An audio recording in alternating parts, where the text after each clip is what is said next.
Татар теле Мәскәү бабат талкый. Россия мәктәпләрендә беренче классларда туган тел моңарчы 2 сәгать укытылган булса, бу елның сентябреннән 1 сәгатькә генә калырга тиеш иде. Милли республикалар шул исәптән Татарстан да моңа разый булмыйча баш күтәрде. Россиянең мәгърифәт министрлыгына безнең моң зар барып җиткән булса кирәк. Борчылмагыз, диде министр Сергей Кравцов, туган тел атнасына 2 сәгать калачак. Әмма шуның 1 сәгате мәктәптән тыш программа буенча укытылачак. Ягъни внеурочный формат. Тукта, аңлап җиткермәде. Внеурочный формат икән, димәк, уку беткәч, кем тели шул кала, кем тели шул кайтып китә булып чыга түгелмесең? Аңлашыла ки, Тукай шигырендәгечә булачак. Юк, кирәкми, мин өйрәнмим, минем укыйсым килә. Шул болыннарда ятасым, шунда ауныйсым килә. Мәҗбүри булмаган очракта балалар да, аларның әти-әниләре дә өстәмә дәрескә барасы урынга өйгә кайтып китүне үстенрәк күрәчәк. Шул ук вакытта министр Сергей Кравцов туган телләрнең һәркем өчен мөһим булуы турында әйтә килә. Мөһим булгач, ник 2 сәгатьнең берсен пешәсез соң дип сорыйсы килә аңардан. Туган телләрнең кыскартылуын мәгърифәт министрлыгы санкин, ягъни санитар нормаларга бәйләп аңлата. Беренче классларда атналык уку программасы 20 сәгатьтән, ягъни 20 дәрестән артмаска тиеш. Кайсы дәресне алып аттык соң дип баш ватканнан соң туган телләрне күпсенгәннәр, бәлки баш ватып тормаганнарdır да. Хәтерләсәгез, бу елның 1 сентябреннән туган тел дәресе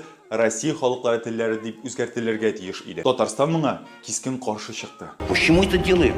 Почему это?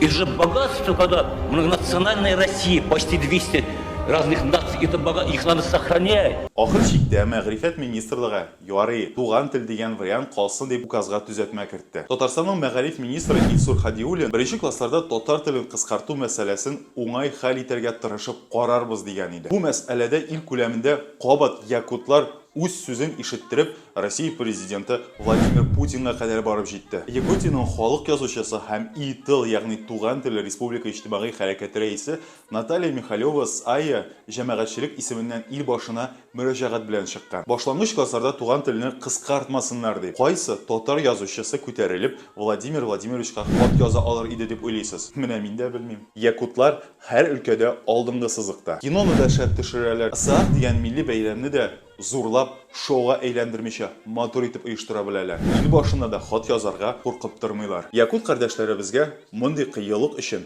бик зур рәхмәт. Бер кызык сан гына әйтим әле. Россиядә 480 мең якут яшәсә, татарлар саны 10 тапкырга күбрәк, 5 миллион. 5 миллион. Без Россиядә халык саны ягыннан руслардан соң икенче милләт. Офлайнда, ягъни реаль тормышта, мәктәпләрдә туган телләрне саклый алмасак да, виртуаль дөньяда татарча аралашуны беркем дә тыймый, дуслар. Әлегә татарча күбрәк аралашыйк, язышыйк, милли блогерларны күтәрик. Интернетта гына булса да татарча сөйләшүче милләт булып калыйкчы.